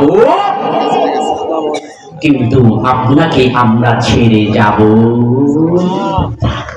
আমার ভাইয়েরা, নবী সাল্লাল্লাহু আলাইহি ওয়াসাল্লাম 313 জন সাহাবা নিয়ে 624 খ্রিস্টাব্দ 2য় হিজরি 17 রমজান বদর যুদ্ধ সংগঠিত হয়েছিল। বদর হলো মদিনা থেকে 80 মাইল তথা 150 কিলোমিটারের একটু বেশি, এতটা দূরে অবস্থিত বদর নামে সেখানে একটা কূপ আছে। এই জায়গায় যুদ্ধের জন্য নবীজি রওনা হলেন। বদর প্রান্তরে যারা আপনাদের যাওয়ার সুযোগ হয়েছে, দেখবেন এখানে মসজিদুল আরিশ নামে একটা মসজিদ আছে, যাকে বলা হয় ঝুপড়ির মসজিদ। এই মসজিদটি এখানেই হলো নবীজি তাবু গেড়েছিলেন। ভিন্ন বর্ণনায় নবীজির জন্য একটা উঁচু মঞ্চ তৈরি করা হয়েছিল এখানে। নবীজি তাকিয়ে দেখলেন বিপরীত পাশে 1000 কাফের সৈন্য, আর এদিকে নবীজির সাথে মাত্র 313 জন। অস্ত্র শস্ত্র নাই, পর্যাপ্ত ঘোড়া নাই। চিন্তিত হবারই কথা। সত্য এই কয়েকজন মানুষ ইসলামের পথে দীক্ষিত হয়েছে। আবার এই মানুষগুলোর যদি বিপর্যয় ঘটে, মদিনার আক্রমণ হবে, সেখানে নারী শিশুরা নির্যাতিত হবে, মদিনার বিলীন ঘটবে এবং সর্বোপরি ইসলামের উপরে এক মহা বিপর্যয় নেমে আসবে। তাই তো নবীজি তার তাঁবুর মধ্যে অর্থাৎ মসজিদুল আরিশে যেখানে, এখানে নবীজি সিজদায় পড়ে কান্না শুরু করলেন। কাঁপতে কাঁপতে চিৎকার করে বললেন, ওগো মালিক, আজ এই মুষ্টিমেয় মুসলমান যদি শেষ হয়ে যায় তাহলে পৃথিবীতে তোমার নাম নেওয়ার মতো কেউ থাকবে না। ওগো মালিক, তুমি সাহায্য করো আমাদের। হযরত জিবরাইল আলাইহিস সালাম চলে আসলেন। এর আগের কথা, হযরত আবু বকর রাদিয়াল্লাহু তাআলা আনহু নবীজিকে ধরে উঠিয়েছে। ওগো আল্লাহর নবী, আর কাঁদবেন না, আর কাঁদবেন না, আল্লাহ তার হাবিবের দোয়া কবুল করবে না, এটা হতে পারে না। হযরত জিবরাইল আলাইহিস সালাম হাজির হলেন। হাজির হয়ে নবীজিকে জানালেন, ওগো আল্লাহর রাসূল, সিজদা থেকে মাথা উঠান, আজকে যুদ্ধ শুধু আপনারা করবেন, ব্যাপারটা এমন নয়। আর যুদ্ধের ময়দানে কাফেরদের বিরুদ্ধে ৩১৩ নয়, বরং ৩০০০ ফেরেশতা আমার সাথে সেখানে নবী। নবীজি সিজদা দিয়ে উঠে হেসে দিয়ে আবু বকরকে ডাক দিয়ে বললেন, আবু বকর, ওই দেখো ঘোড়ার পিঠে জিবরাইল। আল্লাহু আকবার, আল্লাহু আকবার, ওই দেখো ঘোড়ার পিঠে জিবরাইল। আবু বকর সংবাদ এসে গেছে, ৩০০০ ফেরেশতা অবতীর্ণ হয়েছে। এই বদরের প্রান্তরে চিত্র হলো যখন সাহাবায়ে কেরামদের হাতের তরবারি ভেঙে গেছে, নবীজি খেজুর গাছের ডাল চিরে সাহাবার হাতে তুলে দিয়েছেন, বলেছেন যাও যুদ্ধ করো। সাহাবা বলেন নাই, হুজুর এরকম ধারালো তরবারির সামনে খেজুরের ডাল এ তো অকার্যকর, নিশ্চিত মৃত্যু, এটা কেমন কথা বলেন নাই। বরং আল্লাহর নবী যেহেতু দিয়েছেন, তাই তো তারা খেজুরের গাছের ডাল নিয়ে ঝাঁপিয়ে পড়েছেন কাফেরের সামনে। খেজুর গাছের ডালের আঘাতে কাফেরদের তরবারিগুলো ভেঙে খান হয়ে গেছে। আমার ভাইরা, কোন সাহাবা বলেছেন যে আমি তরবারি উঠাইছি অমুককে মারার জন্য, তৎক্ষণাৎ তাকায় দেখি ওর ধর থেকে কল্লাটা পড়ে গেছে। সুবহানাল্লাহ বলবেন না? মারলো কে মারলো? অর্থাৎ এই যুদ্ধে পৃথিবীর ইতিহাসে বদরই একমাত্র যুদ্ধ যে যুদ্ধে সরাসরি ফেরেশতারা অংশগ্রহণ করেছিলেন। আবার ওদিক দিয়ে মিস্টার ইবলিসও বদর যুদ্ধে অংশগ্রহণ করেছিল। কেমনে? সে দাঁড়ায় ছিল যুদ্ধে, বুঝতে পারতে এত সৈন্য আস্ত মোহাম্মদ রে একেবারে কে। এর মধ্যে দেখে ইবলিস তো অনেক কিছুই দেখতে পায়। ইবলিস তাকিয়ে দেখে আসমান থেকে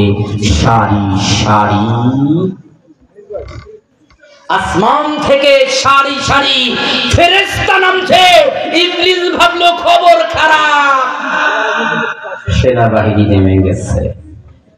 কি পুলিশের সামনে অবজব করা গেলেও সেনাবাহিনীর সামনে কিছুটি করা সহজ কাজ নয়। আর সেই সেনাবাহিনী যদি হয় আল্লাহর সেনাবাহিনী। ইবলিস তৎক্ষণাৎ একজনের হাত ধরা ছিল, হাত ছাড়াইয়া বলছে, ওরে আমার সাপ, দৌড়িয়ে লোহিত সাগরে ঝাঁপিয়ে পড়েছে। আমার ভাইরা, আমরা যদি ইমানি বলে বলিয়ান হয়ে ইসলাম বিরোধী অগ্রাসনের বিরুদ্ধে হিন্দুত্ববাদী জঙ্গি আগ্রাসনের বিরুদ্ধে, ইসলাম বিরোধী তাগুত শক্তির বিরুদ্ধে কাঁধে কাঁধ মিলিয়ে, হাতে হাত মিলিয়ে ইমানের বলে বলিয়ান হয়ে সামনে আগাতে পারি, ইবলিস সহ ইবলিসের ছেলেপেলারা বঙ্গোপসাগরে পড়ে যাবে।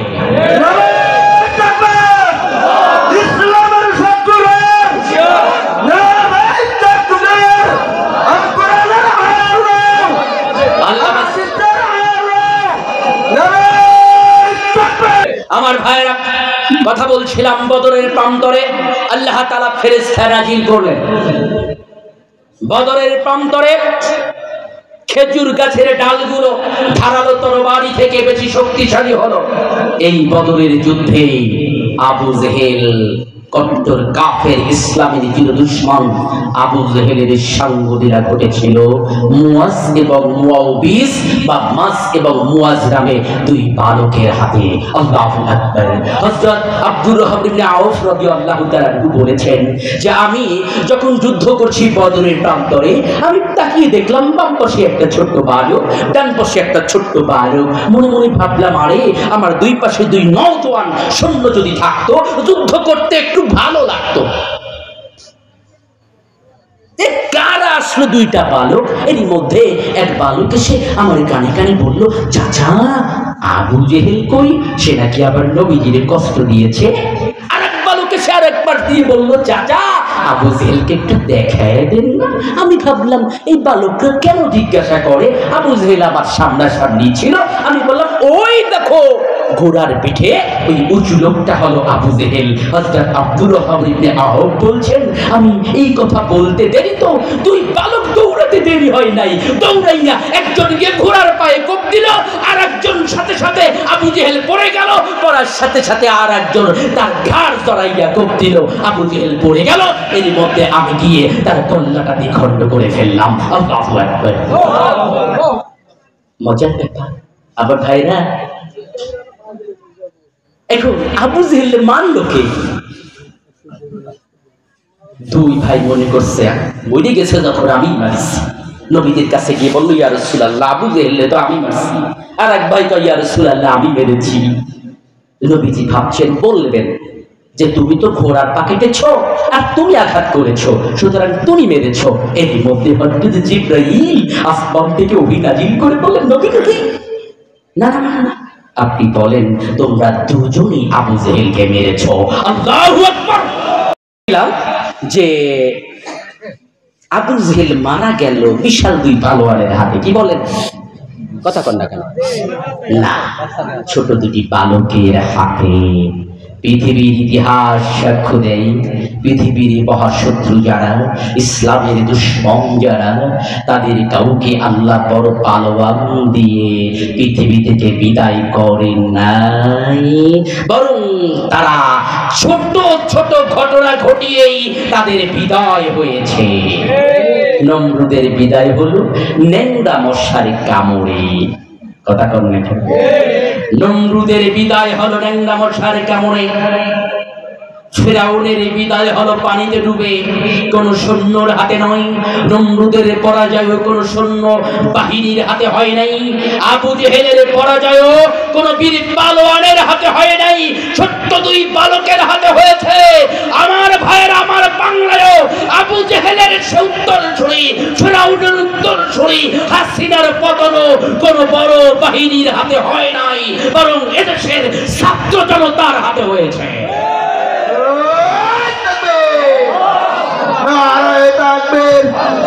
এটাই ইতিহাস, এটাই ইতিহাস। নাস্তিক বিরোধী, ইসলাম বিদ্বেষী যত বড় হয়, আল্লাহ তত ক্ষুদ্র বস্তু দিয়ে তাদেরকে পরাস্ত করেন।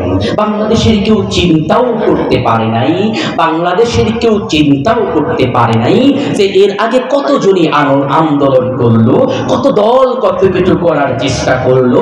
বিডিআর বিদ্রোহের মধ্য দিয়ে 57 জন সেনা অফিসারকে পর্যন্ত শহীদ করে দেওয়া হলো। এরপরে এদেরকে শেষ করতে পারবে এই চিন্তাই মানুষ ভুলে গিয়েছিল। মনে আছে আপনাদের? বদরের প্রান্তরে সেই মুয়াজ এবং মুয়াবিজের হাতে আবু জেহেলের পতন ঘটল। আমার ভাইয়েরা, এই বদর যুদ্ধের পরের বছরই 624-এ বদর, পরের বছর 625-এ সংগঠিত হয়েছিল উহুদের যুদ্ধ। কোন যুদ্ধ? উহুদ যুদ্ধ, যেখানে নবীজি দান মোবারক শহীদ হয়েছিলেন। ইতিহাসে উহুদের যুদ্ধ এক হৃদয় স্পর্শী আর্তনাদের মতো, যেখানে নবীজির চাচা হযরত হামজা রাদিয়াল্লাহু তাআলা আনহুকে নির্মমভাবে শহীদ করা হয়েছে। শুধু শহীদ করা হয়নি, হযরত হামজা রাদিয়াল্লাহু তাআলা আনহুর বুক ছিঁড়ে কলিজা বের করে সেই কলিজাকে হিন্দা চিবিয়েছিল। তার জিহ্বা, তার ঠোঁট, তার নাকের অংশ, কানগুলো কেটে গলার মালা বানিয়েছিল।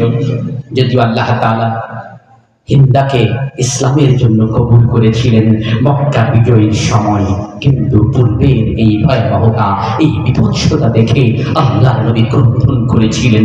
এতটা ক্রন্দন করেছিলেন যে আল্লাহর নবীর সামনে মক্কা বিজয়ের সময় যখন ওয়াহিশ এসেছিল, তার তীরের আঘাতে হযরত হামজা রাদিয়াল্লাহু তাআলা আনহু শাহাদাত বরণ করেছিলেন।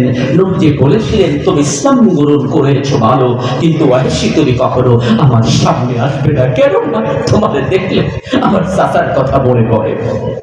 নবীজি ছোট্ট বয়সে নিজের মাকে হারিয়েছেন, জন্মের আগে হারিয়েছেন পিতাকে, এরপরে হারালেন দাদাকে, তারপরে চাচা আবু তালেবকে, তারপরে নিজের প্রিয়তমা স্ত্রী হযরত খাদিজা রাদিয়াল্লাহু তাআলা আনহা।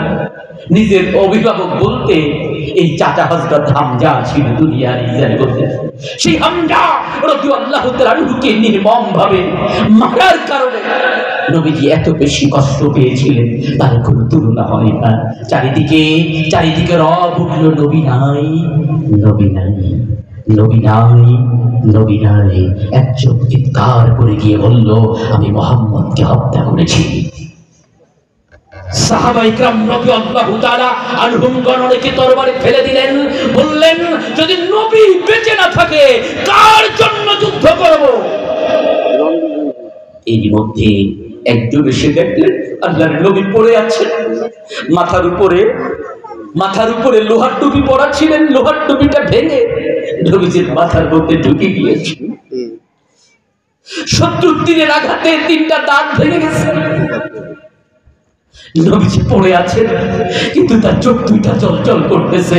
আল্লাহর নবীর সাহাবা চিৎকার করে বললেন, সাহাবারা ভয় পেও না, আল্লাহর নবী এখনো বেঁচে আছে। সাহাবায়ে কিরাম রাদিয়াল্লাহু তাআলা আনহুম নবীজিকে ধরে নিয়ে ঢিবির উপরে উঠলেন। উহুদের প্রান্তরে যাদের যাওয়ার সুযোগ হয়েছে আপনারা দেখবেন যে উহুদের প্রান্তরে একটা ছোট্ট পাহাড় মতো ঢিবি মতো আছে, এখানে উঠা সুন্নাহ বলা হয়। নবীজিকে ধরে নিয়ে সাহাবারা সেখানে গেলেন, তাকে একটু পানি পান করানোর চেষ্টা করলেন। এরই মধ্যে নবীজি কথা বলাও শুরু করলেন। প্রতিমধ্যে এক কাফের সৈন্য, নাম তার উবাই ইবনে খালাফ, সে হাজির হলো নবীজির কাছে। হাজির হয়ে বলল, মুহাম্মদ, তুমি এবারের মতো বেঁচে গেলেও আগামী বছর তোমারে মারবই। এই উবাই ইবনে খালাফ মক্কায় থাকা অবস্থায় নবীজিকে বলতো, মুহাম্মদ, তোমারে হত্যা করার জন্য আমি একটা ঘোড়া পালতেছি। কি কথা বলেন? কি ঘোড়ারে প্রতিদিন 40 কেজি ভুসি খাওয়ায়, যেন দ্রুততার সাথে গিয়ে তোমার আমি হত্যা করতে পারি। নবীজি তাকে বলেছিল, আল্লাহ যদি চাহে তোমাকে আমি হত্যা করব, তোমাকে। এখন এই উবাই ইবনে খালাফ নবীজিকে এসে কথাটা যখন বললেন, নবীজি এক সাহাবাকে বললেন, একটা বর্ষা দাও তো আমার হাতে। নবীজি বর্ষাটা নিয়ে উবাই ইবনে খালফে একটা খোঁচা মারলেন, কাট বরাবর। খোঁচা মারতে দেরি তো উবাই ইবনে খালফ পাকাতে দেরি নয়, চিৎকার করতে করতে নিজেদের শিবিরে গিয়ে বলছে, ওরে মুহাম্মদ আমারে মেরে ফেলেছে। লোকেরা বলল, কও কি? তোমার এই একটা হালকা ক্ষত করছে, সেই ক্ষততে তোমার মৃত্যু হয়ে গেছে, তুমি অতিরিক্ত ভয় পাচ্ছ।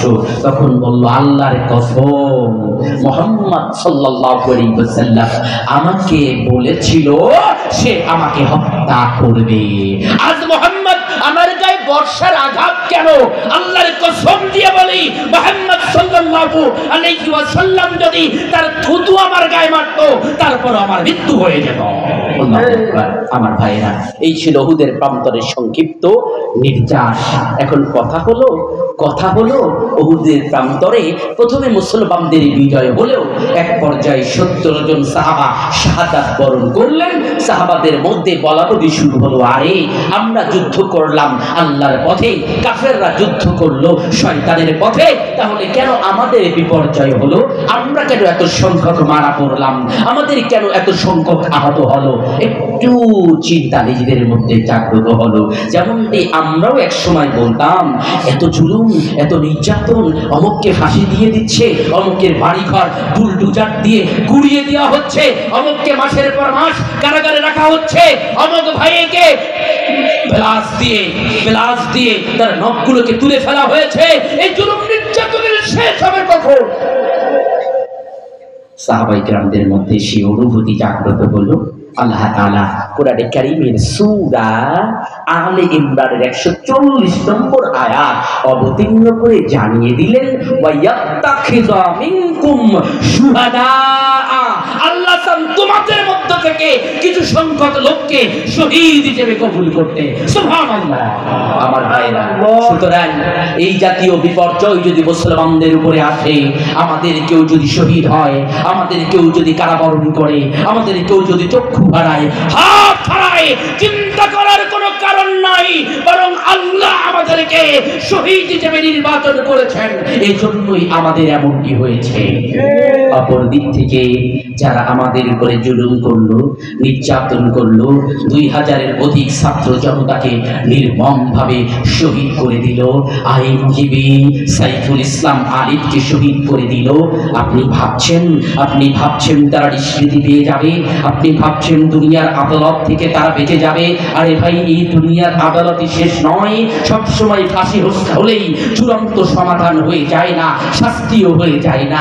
আমার আল্লাহ সূরা বুরুজে বলেছেন, ইন্নাল্লাযীনা ফাতানুল মুমিনিনা ওয়াল মুমিনাতি সুম্মা লাম ইয়াতুবু ফালাহুম আযাবু জাহান্নাম ওয়া লাহুম আযাবুল হারিক। নিশ্চয়ই যারা মুমিন নারী পুরুষের উপরে জুলুম করে, নির্যাতন করে, তাদের জন্য জাহান্নামের শাস্তি আছে, আর দুনিয়ার জীবনও রয়েছে তাদের জন্য লাঞ্ছনা, দুনিয়ার জীবনও রয়েছে তাদের জন্য অপমান। কথা বলে ঠিক না? পৃথিবীর ইতিহাস বলে কেউ জুলুম করেছে, নির্যাতন করেছে, জুলুম করেছে, নির্যাতন করেছে, অথচ তার শান্তি মতো মৃত্যু হয়েছে, এমন ইতিহাস পৃথিবীতে না। আমার ভাইরা, উহুদের এই যুদ্ধে উম্মে আম্মারা নামক একজন নারী বীরত্ব প্রকাশ করেছিলেন। কিভাবে? নবীজিকে উদ্দেশ্য করে যখন বৃষ্টির মতো তীর নিক্ষেপ করা হচ্ছে, হযরত উম্মে আম্মারা ছিলেন তাঁবুর মধ্যে। আমার মা বোনেরা ভালোভাবে শুনে নেবেন, উম্মে আম্মারা ছিলেন তাঁবুর মধ্যে, কেননা যুদ্ধে মহিলারা তাঁবুতেই থাকে আহতদেরকে চিকিৎসা করার জন্য। কিন্তু যখন হযরত উম্মে আম্মারা শুনতে পেলেন আল্লাহর নবী রক্তে রঞ্জিত হয়েছে, আল্লাহর নবীকে শহীদ করার জন্য কাফেররা বৃষ্টির মতো তীর নিক্ষেপ করছে, তখন উম্মে আম্মারা তাঁবু থেকে বেরিয়ে এসে নবীজির সামনে নিজের শরীরকে ঢাল হিসেবে দাঁড় করিয়ে দিলেন। ইতিহাস বলে যুদ্ধের পরে দেখা গেল হযরত উম্মে আম্মারার শরীরে 70টার বেশি তীরবিদ্ধ হয়ে আছে। আল্লাহু আকবার। এই উহুদ যুদ্ধের আরেকটি ঘটনা বলে আলোচনার ইতি টানতে চাই। এক মহিলা উহুদের প্রান্তরে ছুটছে, শুনেছে নবীজি আহত হয়েছেন কিংবা নবীজি নাই, পাগলের মতো বিলাপ করতে করতে ছুটছেন, সামনের দিকে যাচ্ছেন। দেখা হলো কোন সাহাবার সাথে। সেটাকে বলল, তুমি জানো না তোমার যে সন্তান যুদ্ধে এসেছিল সে তো শহীদ হয়ে গিয়েছে। মহিলা বলল, সন্তানের খবর আমি জানতে চাই না, আমাকে বলো আল্লাহর নবী কেমন আছেন। মহিলা সামনের দিকে আগালো, আর এক সাহাবার সাথে দেখা হলো। বললেন, ওগো আল্লাহর নবীর সাহাবা, বলো না আল্লাহর নবী কেমন আছেন। ওই সাহাবা বলল, যুদ্ধে তোমার যে স্বামী এসেছিল সে শহীদ হয়েছে। মহিলা বলল, স্বামীর খবর জানতে আমি আসি নাই, আমাকে জানাও আল্লাহর নবী কেমন আছেন। মহিলা ছুটছে সামনের দিকে, নবীজির সংবাদ পাচ্ছে না। কিছুদূর যাওয়ার পরে আরেক সাহাবাকে ডাক দিয়ে বলল, নবীজির খবর আছে। ওই সাহাবা বলল, যুদ্ধে তোমার যে পিতা এসেছিল, ভাই এসেছিল, তারাও শহীদ হয়ে গিয়েছে।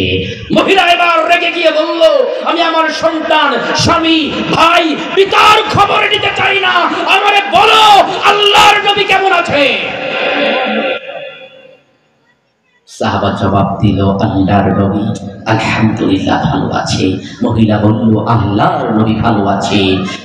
এই খবরটি শুনে আমি আমার স্বজন হারানোর বেদনা ভুলে গিয়েছি। আল্লাহু আকবার। এই জন্যই তো নবীজি বলেছেন, তোমরা ততক্ষণ পর্যন্ত পরিচিত ইমানদার হতে পারবে না যতক্ষণ পর্যন্ত তোমরা তোমাদের সন্তান সন্ততি পিতা মাতা সবকিছু থেকে আমি নবীকে বেশি ভালোবাসতে না। আবার ভাইরা, আল্লাহ তাআলা এই উহুদের যুদ্ধ দিয়ে আমাদেরকে শিক্ষা দিলেন যে জালিমরা কিছুক্ষণের জন্য বেছে নিতে পারলেও সেটা তাদের চূড়ান্ত বিজয় নয়, বরং ইমানদারেরা যদি জয় লাভ করে তাকেও বিজয়, যদি হেরে শহীদ হয়ে যায় তাকেও বিজয়। দুই দিক থেকেই ইমানদারদের লাভ আছে না না? আরো জোরে বলুন, আছে না নাই? আমার ভাইয়েরা, বদর, উহুদ, খন্দক, মোতা, তাবুক হয়ে মাঝখানে মক্কা বিজয় হলো 630 খ্রিস্টাব্দে। অতঃপর নবীজি ঘোষণা দিলেন সবার জন্য ক্ষমা, তবে 15 জন ছাড়া। কতজন ছাড়া? 15 জন ছাড়া। কাহিনীগুলো কখন কই আপনাদের? 15 জন ছাড়া বাকি সবাইকে সাধারণ ক্ষমা ঘোষণা করলেন। অর্থাৎ ইউসুফ আলাইহিস সালাম যেভাবে নিজের ভাইদেরকে ক্ষমা করে দিয়েছিলেন, 15 জনের মধ্যে 6 জনকে মৃত্যুদণ্ড কার্যকর করা হয়েছিল, আর বাকি 9 জন নবীজির কাছে এসে ইসলাম গ্রহণ করেছিল। এই জায়গায় শিক্ষা কি জানেন? সবসময় সব শত্রুকে ক্ষমা করে দিতে নাই। চিহ্নিত কট্টর বিরোধী শত্রু যারা, তাদেরকে অবশ্যই বিচারের কাঠগড়ায় দাঁড় করাতে হবে। কথা বলেন ঠিক কিনা? এটাই নববী সুন্নাহ। কেননা কিছু অপরাধীকে যদি আপনি শাস্তি প্রয়োগ না করেন তাহলে সমাজ থেকে অপরাধ দূরীভূত হবে না। অনেক ছাড় দিয়েছেন, অনেক ছাড় দিয়েছেন, অনেক ছাড় দিয়ে অনেককেই ক্ষমার কথা বলেছেন, আর আস্তাই ওরা আপনার গাড়ে বসে আপনার সন্তানকে কটুকাটা করার ষড়যন্ত্র করছে। আমার ভাইরা, আমাদের কৌশলী হতে হবে, আরো প্রজ্ঞার সাথে অবস্থার মোকাবেলা করতে হবে। মনে রাখবেন, মনে রাখবেন যে নবীজির জীবনের কথা বললাম, সেই নবীজি তার জীবনের শেষ লগ্নে বিদায় হজে বলে গিয়েছিলেন, তারাকতু ফীকুম আমরাইন লান তাদিল্লু মা তামাসসাকতুম বিহিমা কিতাবাল্লাহি ওয়া সুন্নাত রাসূলিহি। আমি তোমাদের কাছে রেখে যাচ্ছি দুটো নির্দেশনামা, তোমরা কখনো পথভ্রষ্ট হবে না যদি ওই দুটি জিনিসকে আঁকড়ে ধরতে পারো। একটা আল্লাহর কিতাব কোরআন, আর একটা সুন্নাত রাসূলিহি, নবীজির সুন্নাহ। কোরআন সুন্নাহ আঁকড়ে ধরতে হবে। আমাদের পৃথিবীর মানুষ অসহায় কেন আজ? আর যদি থাকতো কোরআনের রাজ, মুসলিমেরা আর যদি মানত কোরআন, তাহলেই পালাতো কাফির মুশরিক বেঈমান। হায় হায়, আজ বাংলার মানুষ অসহায় কেন? নেই পৃথিবীর শাহজালালের মতো ঈমান। আজ কাশ্মীর ইরাকের লোকেরা খুঁজছে ঠাই সেথায় মুসলিমদের সেই সুন্দর আদর্শ গেল কোথায়? আবু বকর, ওমর, ওসমান, তাদের ছিল কি কাফিরের ভয়? তাদের যদি নাই ছিল কাফিরের ভয়, তাহলে মুসলিমদের খোদার পথে চলতে কেন কেন এত ভয়? ভয় করলে চলবে না, ভয়কে জয় করে এগিয়ে যেতে হবে সম্মুখ সমরে। নবীর আদর্শকে ধারণ করতে হবে। আমার নবীজি দয়ার নবী, মায়ার নবী। আবার আমার নবীজি জীবনের প্রতিটি বিষয় শিক্ষা দিয়েছেন। 90টির মতো যুদ্ধ নবীজির নবুয়াতে জিন্দেগি, বিশেষ করে মাদানী জীবনের 10 বছরে সংগঠিত হয়েছে। তার 27টা যুদ্ধের সেনাপতির দায়িত্ব পালন করেছেন নবীজি। সুতরাং শুধুমাত্র মাথায় পাগড়ি পরা সুন্নাহ, ব্যাপারটা এমন নয়। শুধুমাত্র মাথায় পাগড়ি পরাই সুন্নাহ নয়, শুধুমাত্র মাথায় টুপি পরাই সুন্নাহ নয়, বরং জিহাদের ময়দানে গিয়ে বাতিলকে নাস্তানাবুদ করাও নবীর সুন্নাহ। কথা বলেন ঠিক কিনা? আমার ভাইরা, যে নবীজির উপরে কথা বললাম, মুসলমানকে এই নবীর আদর্শই তার জীবনে ধারণ করবে, এই নবীর আদর্শের দলেই সে থাকবে, অন্য কোনো দলে যাবে না। মুসলমানের আদর্শ শেখ মুজিব নয়, জিয়াউর রহমান নয়, এরশাদ নয়, কার্ল মার্কস নয়, লেনিন নয়, আব্রাহাম লিঙ্কন নয়। মুসলমানের একমাত্র শুধুমাত্র আদর্শ মুহাম্মদুর রাসূলুল্লাহ সাল্লাল্লাহু আলাইহি ওয়াসাল্লাম, যিনি রহমতের নবী। মনে রাখবেন, ষড়যন্ত্র এখনো বন্ধ হয় নাই। বাংলাদেশের এখনো ভয়াল এক অমানিসার মধ্যে আমরা রয়েছি।